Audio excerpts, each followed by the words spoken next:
अस्सलामुअलैकुम। और कैसे हैं आप सब। मैं उम्मीद करती हूँ आप सब ठीक होंगे। अल्लाह पाक आप सबको ठीक रखे, आमीन सुमा आमीन। आज हम बना रहे हैं बहुत ही मज़ेदार सी रेसिपी। जैसा कि आप देख सकते हैं, आज मैंने बनाई है खस्ता नान खटाई। इतनी ज़्यादा मज़े की ये नान खटाई बनती है ना, और बनाना भी बहुत ही आसान है। इतने आसान तरीके से मैं आपको बताऊँगी बनाना कि बच्चे भी इसको बना लेंगे और आप तो बहुत ही आसानी से बना सकते हैं। तो चलें देख लेते हैं। ये देखें, आधा कप मैंने घी ले लिया है। घी जो मैंने लिया है ना, वो थोड़ा सा जमा हुआ लिया है। तो आपने भी इस तरह से ही जमा हुआ घी लेना है, ठीक है। अगर पिघला हुआ घी है, बिल्कुल मतलब ऑयल की तरह है, तो आप 10 मिनट के लिए फ्रिज में रख दें, अच्छे से सेट हो जाएगा। घी मैंने डाल दिया था और उसके बाद मैंने पौना कप पिसी हुई चीनी ली है, वो मैंने डाल दी। और इसको इतना हमें बीट करना है ना कि ये साइज़ में डबल हो जाएगा और उसका कलर बिल्कुल चेंज हो जाएगा। अब देखिए, हैंड मिक्स से मैं इसको मिक्स कर रही हूँ। थोड़ा सा टाइम लगेगा, मतलब 10 मिनट लग सकते हैं। अगर आपके पास इलेक्ट्रिक बीटर है ना, तो आप उससे इसको बीट करेंगे ना, तो सिर्फ 5 मिनट में ये अच्छा सा हो जाएगा फोमिंग सा। तो ये देख सकते हैं, ये साइज़ में भी डबल हो गया है और इसका कलर भी बिल्कुल वाइट हो गया है। पहले क्रीमी सा कलर था और अब बिल्कुल वाइट हो गया है। तो आपने भी इस तरह हाथ से करना है। थोड़ी सी मेहनत ज़रूर होगी, लेकिन बहुत ही मज़ेदार सी आपकी नान खटाई बनके तैयार होगी। सिर्फ आपकी वजह से मैं हैंड मिक्स से इसको मिक्स करके आपको दिखा रही हूँ, ताकि होता है ना, हर किसी के घर में इलेक्ट्रिक बीटर नहीं होता, तो वो भी आराम से और आसानी से बना सकें। अब ये देखें, इलायची पाउडर मैंने डाल दिया था हाफ़ टी स्पून खुशबू के लिए। जब हमारी नान खटाई बेक हो रही होगी, बहुत ही प्यारी सी खुशबू आती है। तो आपने भी ज़रूर डालना है, ठीक है। अब घी को और चीनी को मैंने इतना बीट किया है, तो आप देख सकते हैं कितना फोमिंग सा हो गया और बिल्कुल अच्छे से ये वाइट सा हो गया है ना। तो अब इसको इकट्ठा कर लेंगे और बाकी चीज़ें डालेंगे। अब 1 कप मैंने मैदा ले लिया था। सारी चीज़ें आपने छान के डालनी है, ठीक है। मैदा हो गया, बेसन हो गया, और आधा कप मैंने बेसन लिया है। बेकिंग पाउडर लिया है मैंने half tea spoon. Baking powder डालना है, बेकिंग सोडे का इस्तेमाल नहीं करेंगे। 2 चुटकी मैंने नमक ले लिया है। नमक भी आपने ज़रूर से डालना है, बहुत ही मज़े का टेस्ट बनता है, ठीक है। इसको छान लेंगे। और सूजी मैंने अभी डाली नहीं है इसमें, क्योंकि मैं डालूंगी ना छन्नी में, तो वो छन्नी में ही रह जाएगी, क्योंकि बारीक वाली छन्नी मैंने ली है ना।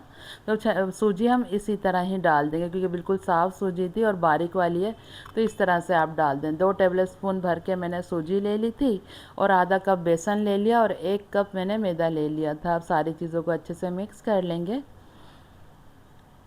इस तरह पहले थोड़ा मिक्स कर लेते हैं, उसके बाद हाथ से इसको मिक्स करेंगे। बिल्कुल हल्के हाथ से आपने करना है। अगर दबा दबा कर आप इसको इसको करेंगे ना, तो आपकी जो नान खटाई है अंदर से सख्त हो सकती है, ठीक है। ये देखिए, बिल्कुल हल्के हाथ से मैं इसको इस तरह पहले मिक्स कर रही हूँ, फिर एक डो की तरह इसको बना लेंगे। इसमें अगर आपको लगे कि घी कम लग रहा है आपको और इसका आपकी डो सही से नहीं बन रही है, तो इस टाइम पे आप 1 से 2 चम्मच इसमें घी का इस्तेमाल कर सकते हैं, ठीक है। घी का ही इस्तेमाल करना है, दूध और पानी बिल्कुल भी नहीं डालना। नान खटाई तो आपकी बन जाएगी अगर आप दूध इसमें डालते हैं या पानी डालते हैं। नान खटाई बन जाएगी, लेकिन नान खटाई बनने के बाद ना अंदर से बहुत ही ज़्यादा सख्त हो जाएगी, जो कि खाने में बिल्कुल भी अच्छी नहीं लगती। तो अगर आपकी डो नहीं बन रही है ना, तो आप इसमें 1 से 2 चम्मच घी का इस्तेमाल करें। पानी या दूध का इस्तेमाल बिल्कुल भी नहीं करना है, ठीक है। ये देखिए, अब मैंने जो घी डाला था ना, बिल्कुल परफेक्ट था। बस इसको इसी तरह जोड़ते रहेंगे और ये अच्छी सी डो बन जाएगी। ये देखें, इस तरह करके करते रहेंगे ना, तो ये अच्छे से ये सारी इकट्ठी हो जाएगी। ये देखें,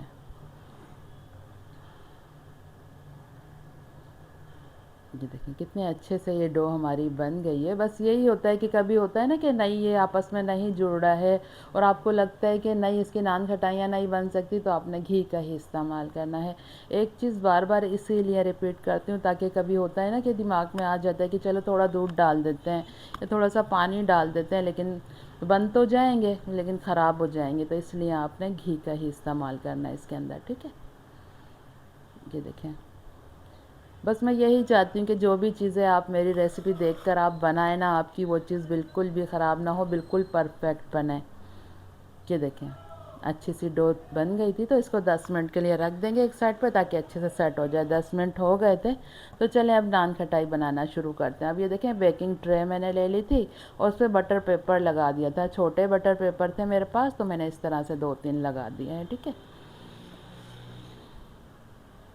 ये देखें, इसको मैं अंदाजे से नान खटाई बना रही हूँ। अगर आपके पास कोई कटर वगैरह है तो उससे भी आप कर सकते हैं, ठीक है।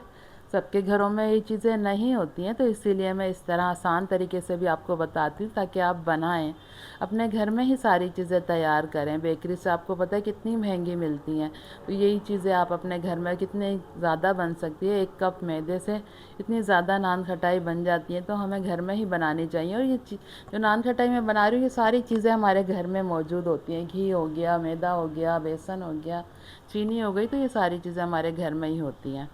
अब ये देखिए, मैंने इस तरह से ये गोल सी नान खटाई एक बना ली और इसके ऊपर थोड़े से कटे हुए ना बादाम पिस्ते मैंने लगा दिए हैं और उसको थोड़ा सा प्रेस कर दिया था ताकि इसके साथ अच्छे से चिपक जाएं। ये देखें, थोड़ा सा इस तरह से दबाएंगे और फिर गोल करेंगे ना, तो आप देख सकते हैं कितने अच्छे से ये गोल से बन रहे हैं, बिल्कुल भी क्रैक नहीं हो रहे हैं। ये देखें ऊपर से, ये देखें। लेकिन जब ये बेक होके आएंगे ना, तब आप देखिएगा इसके ऊपर क्रैक पड़े होंगे और इतनी मज़ेदार और इतनी खस्ता नान खटाई आपकी बन के तैयार होगी, जो कि आपको बेकरी से भी नहीं मिलेगी। जब आप ये घर में बनाएंगे ना, तो यकीन मानिए आपको बहुत ही ज़्यादा पसंद आएगी। ये देखें, इस पर भी मैंने इसी तरह से थोड़े से बादाम पिस्ते लगा दिए हैं और थोड़े फासले पे इसको रखना है, क्योंकि बेक होगी ना तो ये आपस में जुड़ सकती है, तो थोड़ा सा फासला रखना है। अब ये देखें, सारी नान खटाई मैंने सेट कर दी है। अब इसको हम फ्रिज में रख देंगे 10 मिनट के लिए। उसके बाद जब बेक करेंगे ना, तो अच्छी सी फूली हुई होंगी। ये देखें, मैंने फ्रिज में रख दिया था, उसके बाद मैंने बेक करके आपको दिखा रही हूँ। देख सकते हैं कितनी अच्छी, और इसके ऊपर आप देख सकते हैं कितने अच्छे ये क्रैक से पड़े हैं। ये देखें, करीब से दिखाती हूँ अभी आपको।